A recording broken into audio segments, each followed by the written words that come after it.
Assalamu alaikum and welcome back to Education Portal. Today the topic of our discussion is velocity. As we know that the simplest definition of velocity is change in speed per unit time, delta s by delta t. Simplest formula इसका यही है कि change in speed per unit time को हम velocity कहते हैं।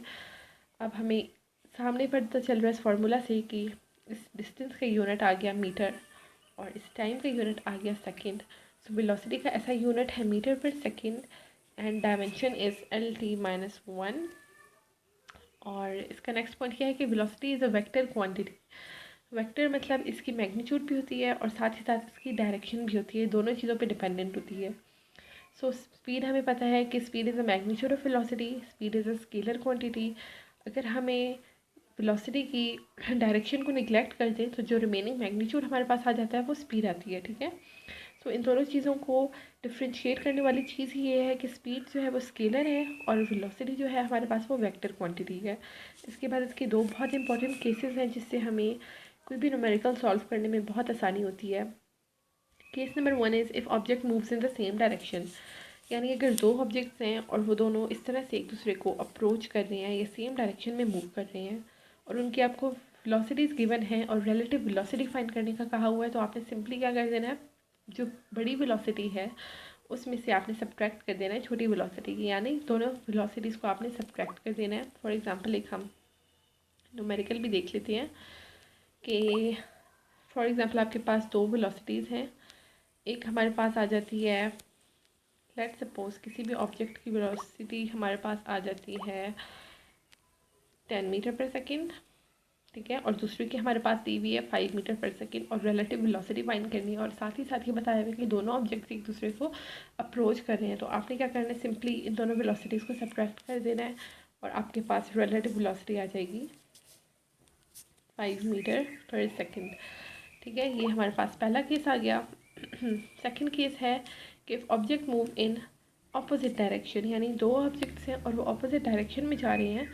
सो इस case में आपने इन दोनों की वेलोसिटीज़ को ऐड कर लेना है और आपके पास रिलेटिव वेलोसिटी आ जाएगी। उसके बाद हमारे पास एवरेज वेलोसिटी है।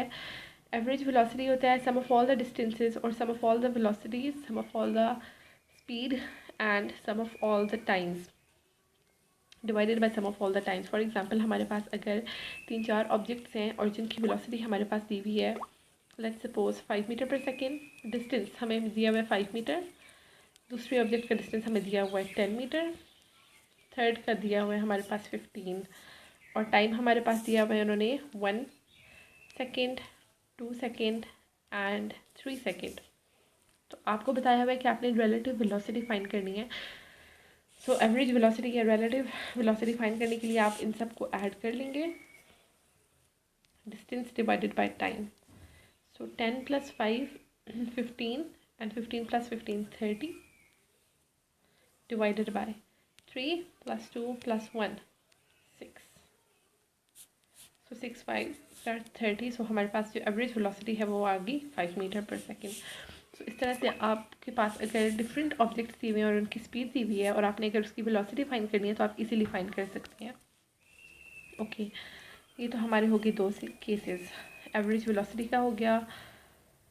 अब हमारे पास सबसे इम्पॉर्टेंट पॉइंट है कि अगर हमारे पास दो ऑब्जेक्ट्स हैं और वो ट्रैवल कर रहे हैं और उनकी एवरेज वेलोसिटी हमने फाइंड करनी है।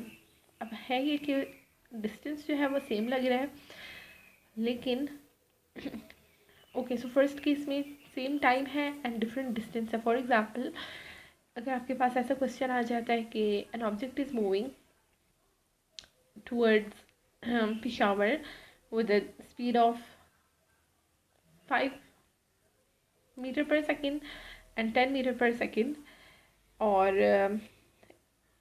टाइम हमारे पास दोनों इस पॉइंट पे मूव करने का और वापस आने का सेम टाइम लग रहा है। लेट्स सपोज 10 मिनट्स लग रहे हैं या 6 आवर्स लग रहे हैं, जो भी टाइम है सेम टाइम है, जाने का और वापस आने का सेम टाइम लग रहा है, लेकिन डिस्टेंस डिफरेंट है।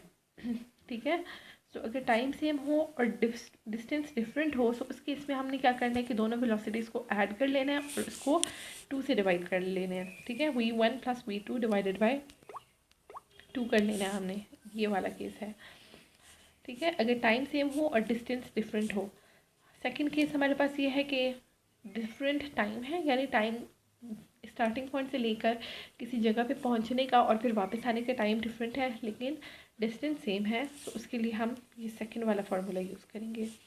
अब इंस्टेंटेनियस और एवरेज वेलोसिटी कब इक्वल होती है, ये हमारे पास नेक्स्ट पॉइंट है। So instantaneous and average velocity become equal when a body has zero acceleration. अगर acceleration zero होगी तो instantaneous and average velocity equal होगी। ओके उसके बाद हमारे पास नेक्स्ट इंपॉर्टेंट पॉइंट जो हमें याद रखना है वो ये है कि एवरेज स्पीड तो हमेशा से स्केलर क्वांटिटी है, लेकिन एवरेज वेलोसिटी वेक्टर क्वांटिटी है, और इन दोनों की जो यूनिट्स हैं वो सेम है, सेम डायमेंशन है, सेम यूनिट है। सो एवरेज स्पीड हमने याद रखने की स्केलर है और एवरेज वेलोसिटी एक वेक्टर क्वांटिटी है।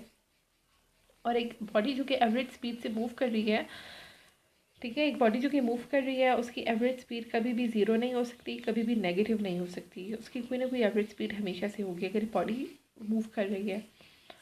और the next very important point is, जो कि बहुत सारे कंपेटिटिव एग्जाम्स में भी आता है, कि एवरेज स्पीड हमेशा ग्रेटर दैन या इक्वल टू होगी एवरेज वेलोसिटी के, कभी भी ये कम नहीं हो सकती एवरेज वेलोसिटी से, ठीक है। सो एवरेज स्पीड हमेशा से ज़्यादा होती है या बराबर होती है एवरेज वेलोसिटी के। So this is all about velocity. The next lecture will be on acceleration. So stay tuned and subscribe if you haven't already. Thank you.